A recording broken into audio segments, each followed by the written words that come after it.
Allez les geeks, c'est Mathéo et on se retrouve pour un tout nouveau récap ciné et série, votre dose presque quotidienne d'actualité à ne pas manquer. Aujourd'hui on parlera entre autres de Netflix mais aussi un peu de WandaVision, de DC Comics et pas que. Bref, comme d'hab, petit récap, ne perdons pas plus de temps, petit pouce vers le haut, pensez aussi à vous abonner et actualisons.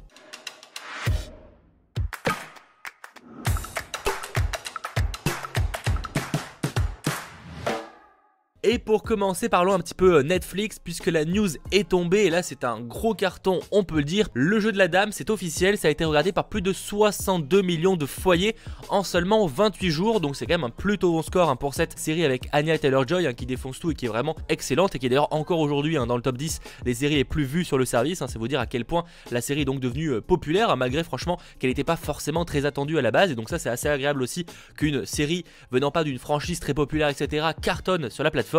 D'autant plus qu'avec un tel score, elle en devient aussi l'une des séries les plus vues de Netflix, et encore plus cette année. Bref, c'est assez inattendu mais totalement mérité. A titre de comparaison, normalement qui sont devant, on a la Casa de Papel saison 4 avec 65 millions, donc finalement pas beaucoup au-dessus, et la saison 1 de The Witcher qui est à 76 millions. Autre anecdote concernant cette série, forcément étant un très gros carton et ayant attiré beaucoup de monde, et bien figurez-vous qu'un énorme intérêt pour les échecs est apparu, avec notamment les recherches Google sur les échecs qui ont plus de doublé par rapport à avant la sortie de la série, c'est juste énorme, mais aussi les demandes de jeux d'échecs qui ont augmenté de 250% sur eBay. Clairement, si vous souhaitez revendre un jeu d'échecs, c'est le moment, je pense que le prix est au plus haut. Et dernière anecdote, le nombre de nouveaux joueurs sur chess.com, qui est donc un des plus gros sites pour jouer aux échecs en ligne, a été multiplié par 5. Bref, là aussi, un très gros succès. Et d'ailleurs, que vous aimiez les échecs ou non, moi je vous avoue que j'y connais rien du tout, et bien pourtant j'ai adoré cette série. Donc vraiment, si vous l'avez toujours pas vue, n'hésitez pas, foncez. Je précise avant de terminer cette news que quand même 62 millions ne correspond pas aux personnes ayant regardé l'intégralité de la série, ça on n'a pas les chiffres, mais uniquement ceux qui ont regardé les premières minutes du premier épisode.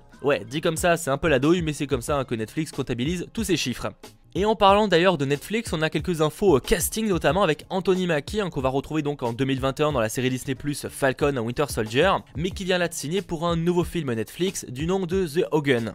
Et on y suivra un homme, joué par Anthony Mackie, qui va amener sa fille adolescente au Nigeria pour trouver un remède à la maladie génétique rare qu'il lui a transmise. Lorsque sa fille est kidnappée, il se déchaîne dans le monde criminel pour la retrouver avant qu'il ne soit trop tard. Projet qui est apparemment un peu décrit dans le genre de John Wick. Autre info casting concernant un programme Netflix qui donne plutôt envie, c'est le projet Adam. Ça fait maintenant quelques semaines voire quelques mois que je vous en parle, donc c'est un film à base de voyage dans le temps avec Ryan Reynolds et qui sortira là aussi sur Netflix. Et ben on apprend aujourd'hui que Mark Ruffalo et Catherine Keener ont rejoint le film, et c'est aussi le cas un peu moins connu de Walker Scobell ainsi que Alex Mallory Jr. qui se joignent donc à Ryan Reynolds, ça je vous l'ai dit, mais aussi à Zoé Saldana et Jennifer Garner, ce que je vous évoquais il y a quelques récaps.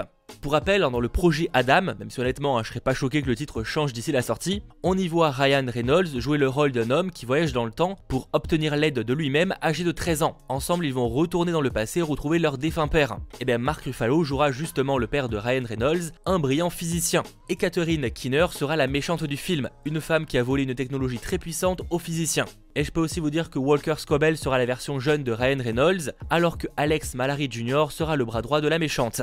Pour rappel, le projet Adam sera réalisé par Sean Levy, avec qui Ryan Reynolds a déjà collaboré pour le film Free Guy, dont la sortie a été reportée à une date inconnue. Et en parlant d'aéroport, ça pour le coup c'est tombé hier, le film d'action international de Simon Kinberg, The 355, a été reporté de janvier 2021, donc dans pas si longtemps que ça, à janvier 2022. Ouais, un an de report. Pour rappel, au casting, on a Jessica Chastain, Diane Kruger, Lupita Nyong'o ou encore Penelope Cruz pour ne citer qu'elle. Bref, ça sort en janvier 2022. Et autre report, je peux vous dire que le film Nomadland de Chloé Zhao, à qui on aura prochainement Les Éternels aussi, a été repoussé par Disney, c'est un film produit par Searchlight Pictures. Il devait sortir le 30 décembre 2020 et il sortira finalement le 24 février 2021. C'était d'ailleurs le dernier film Disney, en France en tout cas, qui était planifié en 2020. Et en vrai, à moins qu'ils aient des infos qu'on n'ait pas, c'est un peu dommage puisque les cinémas pourraient ouvrir mi-décembre. Ça aurait été un film assez cool à aller découvrir. Du coup, ce sera en 2021. Et dernière info casting du jour, elle concerne la série Jack Ryan de Prime Video, que vous savez moi j'adore, donc n'hésitez pas d'ailleurs à aller checker si c'est toujours pas fait. Et on apprend aujourd'hui que Marianne Jean-Baptiste, qui a joué notamment dans Blind Spot, vient de rejoindre le casting. Visiblement elle y jouera Elizabeth Wright, une chef de gare, qui est en gros une membre de la CIA qui dirige une équipe dans un pays étranger. Le tournage de cette saison 3 devrait apparemment commencer en 2021, pour une sortie on ne sait quand. Et tant que nous y sommes, parlons encore un petit peu série avec NBC qui développe une adaptation en série d'un film des années 2000 à la rencontre de Forrester. et qui n'a strictement rien à voir, à part qu'on parle encore une fois d'une série. Parlons un petit peu de WandaVision. Alors pas de grosses news aujourd'hui, de toute façon je pense qu'on n'en aura pas avant la sortie de la série ou possiblement d'un nouveau trailer, si ça finit par arriver, en vrai on sait pas. The Mandalorian n'a eu qu'un seul trailer par exemple. Bref, lors d'une interview chez Empire, Kevin Feige, donc le big boss de Marvel Studios, a parlé de cette série et voilà ce qu'il en dit. Si vous regardez l'Infinity Saga, je ne pense pas qu'une seule personne ait subi plus de douleur et de traumatisme que Wanda Maximoff. Et encore, personne ne semble être aussi puissant que Wanda, et aucun personnage n'a un ensemble de pouvoirs aussi mal défini et inexploré que ce personnage.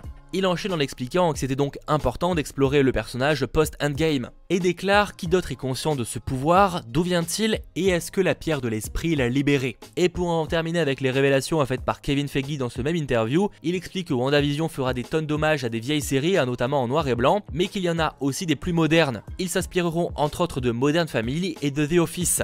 On aura par exemple des plans où les personnages parleront directement à la caméra, comme on peut le voir entre autres dans Modern Family. Bref, WandaVision doit arriver sur Disney+ dès le 15 janvier 2021 avec évidemment un épisode chaque semaine.